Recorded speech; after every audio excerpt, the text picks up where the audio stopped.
신박한 경제의 핵심을 신박하게 풀어주실 두 분 소개드립니다. 먼저 부릉부릉 박시동 경제평론가 변함없이 나오셨습니다. 네, 안녕하세요. 박시동입니다. 자, 오늘은 이창민 한양대 경영학부 교수님 모셨습니다. 안녕하세요. 네, 안녕하세요. 네. 지난번에 하이킥에 한번 나오셔가지고 네. 많은 분들이 이 조회수 보니까 굉장히 많이 나왔더라고요. 예. 많은 분들이 좋아해 주셨습니다. 뭐 그게 중요한 게 아니라 제가 안 나오는 동안 청취를 1등 하시고. 아이고, 감사합니다.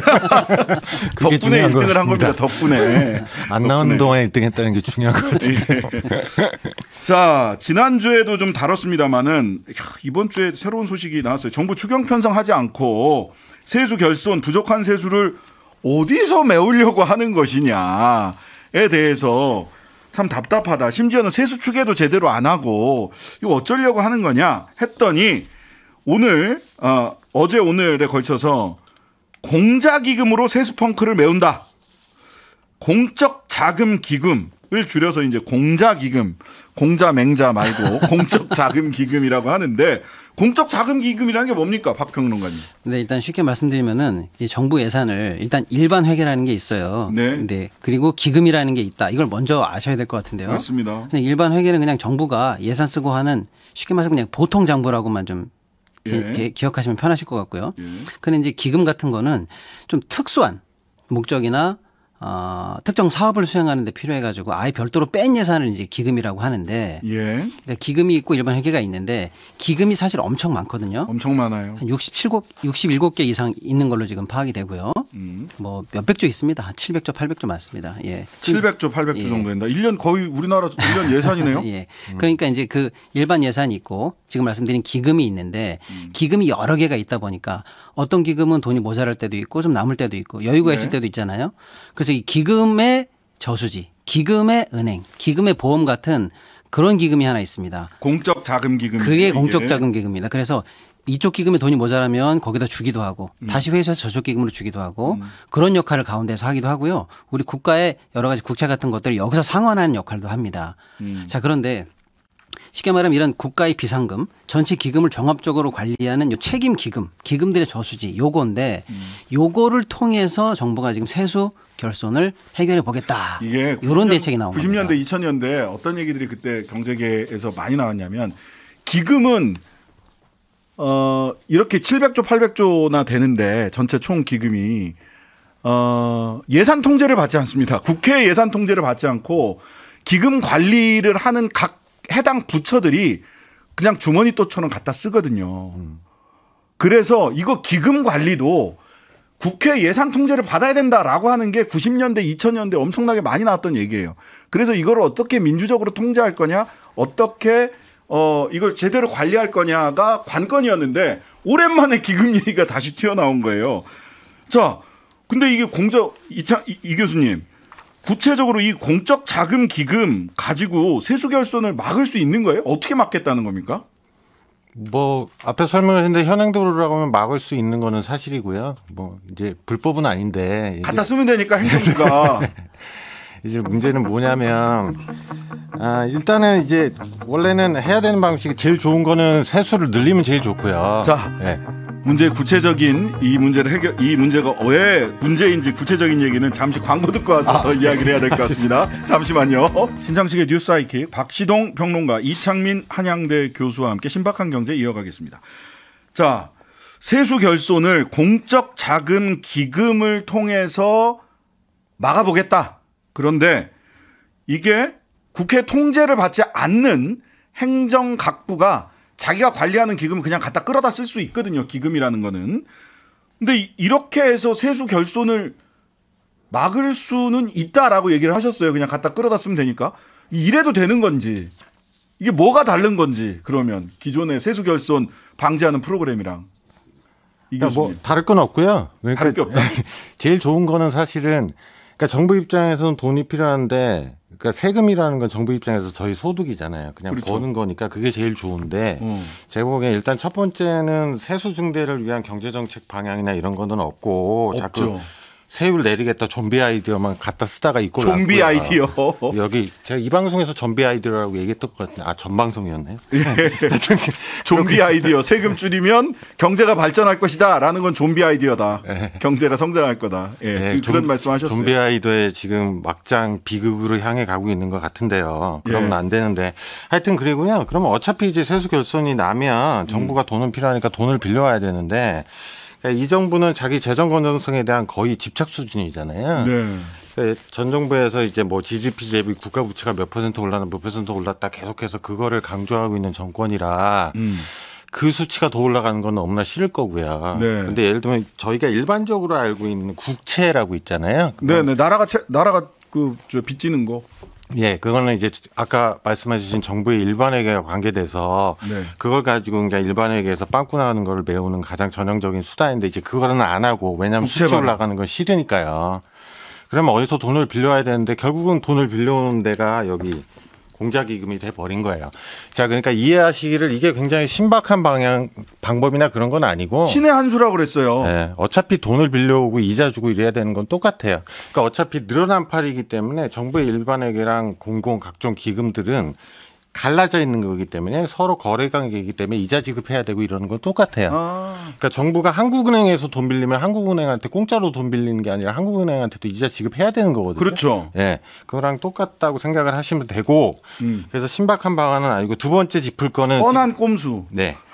그다음에 두 번째 짚을 거는 지금 이제 돈을 빌려오는 기금이 외평기금이라고요. 외평기금 좀 풀어서 얘기해 주시죠. 외국한 평형기금이라고요. 외국한 평형기금. 예, 저희 그냥 기금 되게 많다고 그랬는데 아까 잘 지적했지만 기금은 자기의 돈을 쓰는 목적이 분명해요. 그러니까 외국한 평형기금은 뭐냐면 기재부 산하에 있는 기금인데 외환시장 안정이에요. 저희는 환율이 중요하잖아요. 네네. 환율이 중요하기 때문에 그 자기 돈을 가지고 외환시장에 개입해서 필요할 땐 달러를 사고 또 필요할 땐 달러를 팔고. 그래야죠. 네, 그러니까 저희 거시경제정책에서 굉장히 중요한 기금입니다. 굉장히 중요한 돈이네요. 네, 중요한 기금인데 지금 그 기금에 여차해서 그러니까 한국 돈이 많이 쌓여 있어요. 원화가 많이 쌓여 있어요. 예. 그건 여태까지 환율 개입 방향하고 비슷한 건데 뭐 그렇기 때문에 이제 거기서 지금은 당장 원화가 쌓여 지금 한국 돈이 필요하잖아요. 정부는. 그러니까 거기서 지금 돈을 빌려오겠다는 건데 달러 아니라 원화 많은 김에 거기서 돈을 그냥 갖고 오는 게 아닙니다. 일단 빌리는 겁니다. 그죠?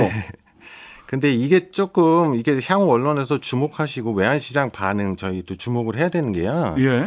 이게 외평기금이 어떻게 되느냐는 그 외평기금이 가지고 있는 돈도 중요하지만 외평기금에 대해서 정부가 어떤 스탠스를 취하느냐가 시장에 신호가 돼요.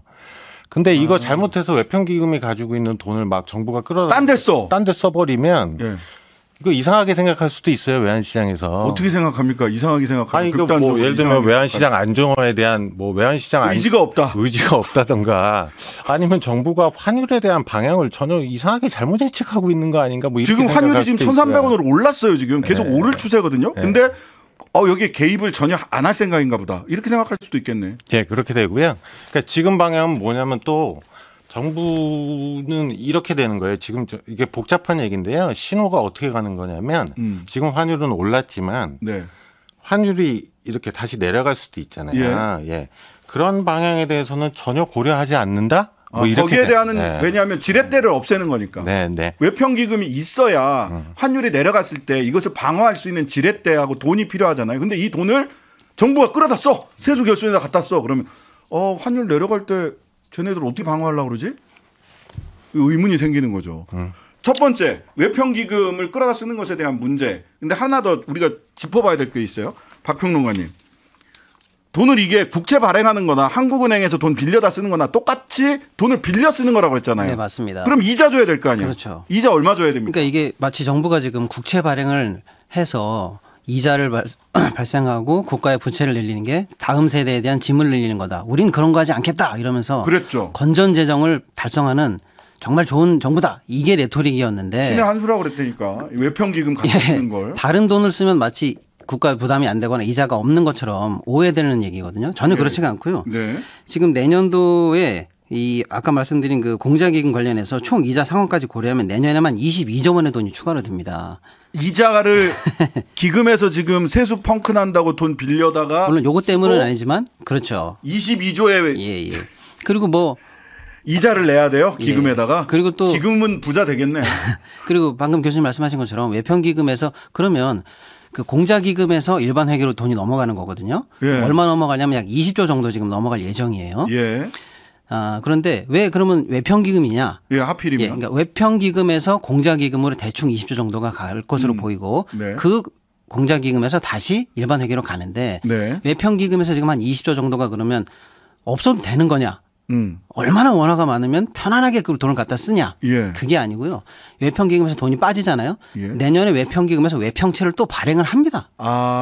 지금 외평채 원화 발행이요. 또 채권 발행을 한다는 또 거죠. 합니다. 외평기금에서. 그러니까 어차피 나라에서 채권 발행하는 건 똑같아요. 그냥 어차피 국채냐 외평채냐 그 차이만 바로 그 차이입니다. 거잖아요. 그런데 이게 무슨 차이냐면요. 국채에서 발행을 하면은 빚이 됩니다. 나라 빚이 일반 되는데 회계의 빚이 된다는 거죠. 왜냐하면 그 돈을 그 채권을 팔고 그 돈을 가지면 정부가 돈을 써버리니까 빚이 되는데 외평채를 발행하면 채권을 발행하고 그 돈을 가지고 결국에는 달러 환율에 쓰기 때문에 돈은 그대로 있다 해가지고 정부에 딱 적자로 잡히지가 않거든요. 그러니까 어차피 나라가 채권 발행하는 건 똑같은데 정부 채권을 발행하지 않고 내년에 외평채를 발행해서 결국에는 두드려 막아야 되는 돈이에요. 내년에 외평채 원화 발행이 21년 만에 지금 처음 예정돼 있는 겁니다. 이게 결국에는 그 돈 메꿔서 그 돈으로 쓰는 거고 윗돌 골라서 아랫돌 메꾸는 거랑 똑같은데 마치 건전 재정을 위해서 우린 비단 내고 운영하고 있다라고 지금 사실은 장부를 가지고 이게 뭐 분식회계냐 이런 비판이 나올 정도로 지금 국민들을 호도하고 있는 상황인 것 같습니다. 그러니까 어려운 말 막 쓰면 뭔가 신의 한 수를 얻어온 것 같은데 아까 늘어난 팔이라고 얘기한 것처럼 다 사실은 외평채를 발행을 하건 국채를 발행을 하건 한국은행에서 돈을 빌려오건 이자 내야 되는 건 뻔한 거고. 그리고 지금 되게 중요한 지적을 해 주신 게요. 이게 이창민 교수님. 국민들이 헛갈리는 게 이게 결국은 늘어난 팔인데 막 이렇게 정부에서 이렇게 하면 외평 채권, 외평 채권하고 국채 이런 것이 굉장히 뭐 성격이 다르고 이렇게 생각을 해버리실 수가 있는데요. 네.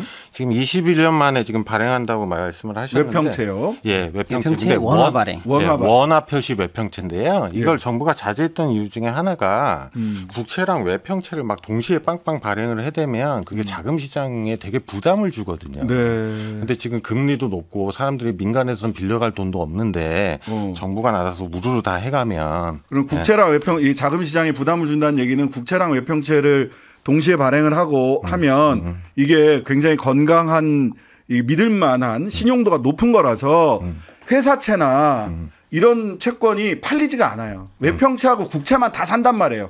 그러면 회사에서 돈을 그 채권 시장에서 조달을 할 수가 없어지기 때문에 일반 시장에서는 돈이 말라버린다는 거죠. 그러니까 국가가 그런 거를 굉장히 자제하고 절제하고 있었는데 외평채를 발행을 한다. 그러니까 앵커님 말씀도 100번 맞는 말씀이시고 그다음에 국채랑 외평채가 시장에서 소화되는 메커니즘이 좀 다르거든요. 근데 국채가 발행될 거라고 자금 시장이 준비하고 있었는데 외평채가 발행돼. 뭐지 저거 약간 이런 상당한 혼란을 많이 주는 거죠.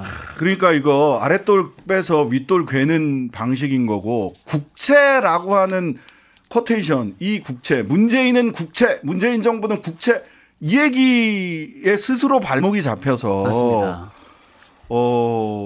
그 조세를 더 증가시키지도 못하고 국채를 발행하지도 못하고 윗돌 빼서 아랫돌 괴는 방식으로 국민들을 조금 살짝 눈속임을 하려고 하는 게 아닌가.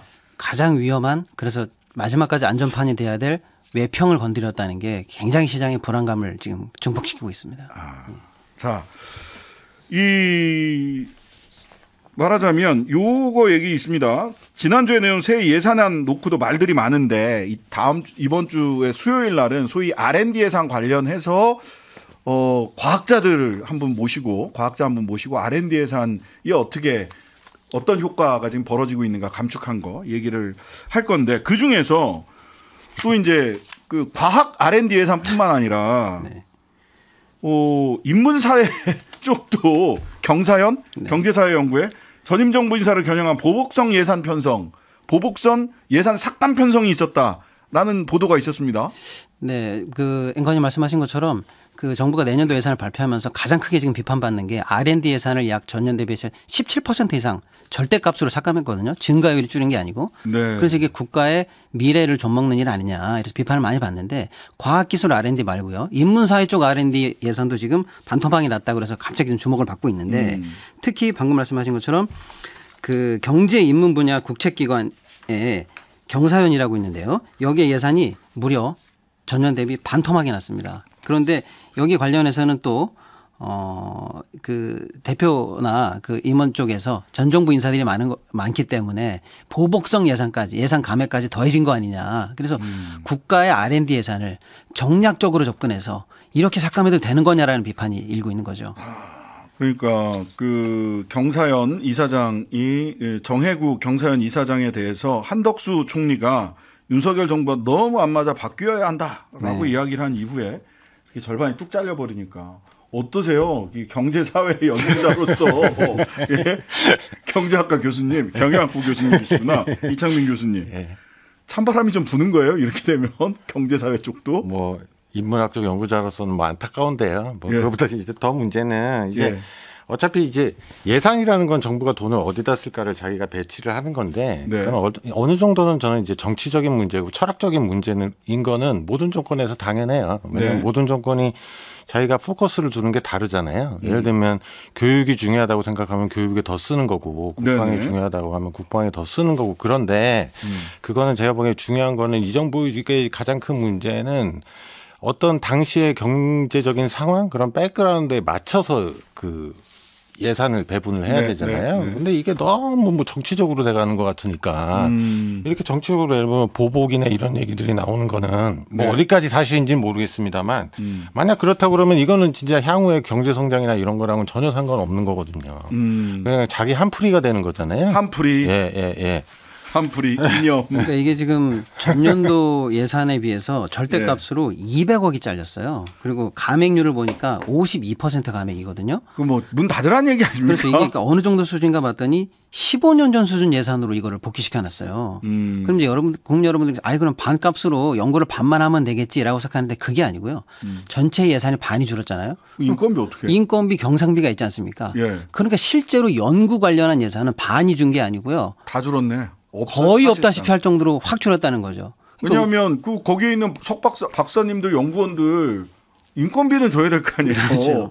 그럼 연구비는 없는 건데 이렇게 되면. 그리고 사실은 이제 R&D를 그러니까 저는 이 정권이 진짜 뭘 하려는지를 모르겠다는 게요. R&D라는 건 지금 막 연구하는 거라서 지금 당장 성과가 나오진 않아요. 네, 맞아요. 근데 사실은 저희 경제 성장률 막 잠재 성장률 떨어지고 있고 미래 중요하다고 그렇게 외치셨던 분이 이 미래를 위해서 중요한 R&D는 이렇게 축소를 하고 그다음에 뭐 대충 아주 개별 학력별로는 안 나온 것 같은데 뭐 SOC 늘렸다면서요. SOC 늘렸죠. 거의 4.6%인가 4.8% 정도. 근데 SOC 늘리는 건 내년 총선이라는 거 그거는 웬만한 사람들은 다 아는 거죠. 절대 아니라고 얘기했습니다. 추경호 부총리가. 뭐 저희 이렇게 정치적 배분을 하면 큰일 난다고 봅니다. 네, 자. 뭐 시간은 많지 않지만 국민연금 관련해서 정부 개혁안의 밑그림이 뭐 이란, 이안, 사만 이렇게 나왔어요. 박평론가님, 뭐 좀 정리를 좀 해주시죠. 네, 일단 그 정부가 5년에 한 번씩 그 재정 계산을 하거든요. 이번에 하면서 나왔는데 그러면서 이제 10월달에 국회에 제출할 안이 지금 나오는 모양이에요. 근데 핵심은 이겁니다. 결론은 더 많이, 더 늦게 그리고 지금과 같은 수준. 요거를 놓고 개혁안이 나왔는데 요점은 이겁니다. 현행 보험률은 9%인데 이걸 시간차를 두고 계속 올려서 15, 뭐 18까지 올리는 안 그리고 연금을 수급하는 나이가 지금 63세인데 쭉쭉 올려서 68세까지 늘리는 안 요거를 쟁점으로 한 안이 그러니까 저 핵심으로 하는 안이 새로 도출이 돼서 국회에 제출될 예정인데 이걸 놓고 이제 당연히 국민적으로 지금 관심이 뜨거워질 예정이겠죠. 자, 전문가위원회가 내놓은 연금개혁 시나리오 이 교수님. 간단하게 뭐 어떻게 지금 봐야 되는지부터 어떻게 봐야 되는지부터 좀 궁금한데. 일단 어떻게 봐야 될 게 지금은 없는 게 그냥 시나리오 한 18개 제시하고 18개나. 네, 시나리오 18개 제시하고 뭐 어떻게 나가겠다라는 거는 이게 워낙 민감한 주제잖아요. 그럼요. 자신이 없어서 못 내놨는데 이 정부는 그래도 건전재정 집착 정부라 건전재정 집착 정부라 더 내고 그러니까 더 내고 보험료를 올리고 그다음에 이제 더 늦게 받게 하고 그다음에 실질적으로 그럼 더 많이 줄 거냐 뭐 그런 거에 대한 나가는 거에서는 정부가 더 보장을 해준다거나 뭐 이런 얘기들은 지금 입도 뻥끗 안 하고 있어서 그것도 문제고요. 그다음에 저는 주목하는 게 그러면 그런 얘기를 하나도 안 하면 비판을 받을 게 너무 뻔하니까 연금 이 운용 수익률을 올리겠다 이런 얘기가 있어요. 저는 이게 제일 궁금하더라고요. 어떻게 운용 수익률을 올리죠? 뭐 구체적으로 운용 수익률을 올리는 방법을 지금 그러니까 투자 알면 잘하겠다 뭐 이런 거 아니에요? 지금 알면 지금 하겠죠. 근데 그런 방법은 없는데 요는 높은 운용 수익률을 내려면 높은 위험을 감수해야 되거든요. 그렇죠. 하이 리스크. 그렇습니다. 그 하이 리스크를 그럼 어떻게 테이킹할 때 책임 소재라든지 어디까지 용인할 것인가에 대한 말은 없고 그냥 수익률을 1% 올리면 몇 년도 이상 또 연금 고갈이 늦어진다. 그래서 수익률을 올리는 게 중요하다. 이런 레토릭 정도에만 지금 멈춘 거죠. 국민연금 기금운용위원회 검사 출신 한 분 가셨어요. 가셨죠. 검사 출신 가셔서 검사 출신이 가셨으니까 이제 뭐 한 1% 올린다고 했던가? 기금 투자 수익률을 0.5에서 1% 포인트 올린다. 네. 근데 국민 0.5에서 1% 포인트가 작아 보이죠. 국민연금이 덩치가 워낙 크기 때문에 지금 한 900 몇십조 되고요. 예. 좀 있으면 한 1,700, 800조까지 올라가긴 예, 계속 0.5에서 1% 포인트 올리는 게 굉장히 어렵거든요. 검사 출신 기금 운용 전문위원께서 인사는 그렇게 하면서 좋은 지적인데 인사는 그렇게 하면서 운영 수익률을 올리겠다는 것도 문제고요. 그다음에 이제 이게 문제는 지금 잘 지적하셨지만 저희 그러니까 기금 가지고 주식에도 투자하고 이게 수익률인데 그 수익률은 불확실성이 너무 크고 그렇죠. 그다음에 두 번째는 저희가 할 수 있는 이제 이런 안을 낼 거예요. 이제 국내에는 투자할 때가 뻔하니까 해외 투자를 해외로 해야 되는데 해외로 하게 되면 저희가 통제할 수 없는 부분이 너무 많아요. 해외에 투자한다는 건 지금 말하는 환위험도 생기고요. 그렇죠. 외평채는 막 끌어다 쓰고 외평 기금은 그다음에 저희가 미국, 중국 이런 데 투자한다는 거는 미국, 중국이 잘 돼야 돼요. 저희가 할 수 없는 부분에 대한 뭐랄까요? 장밋빛? 네, 신박한 경제 이창민, 박시동 두 분과 함께했습니다. 감사합니다. 감사합니다. 네, 감사합니다.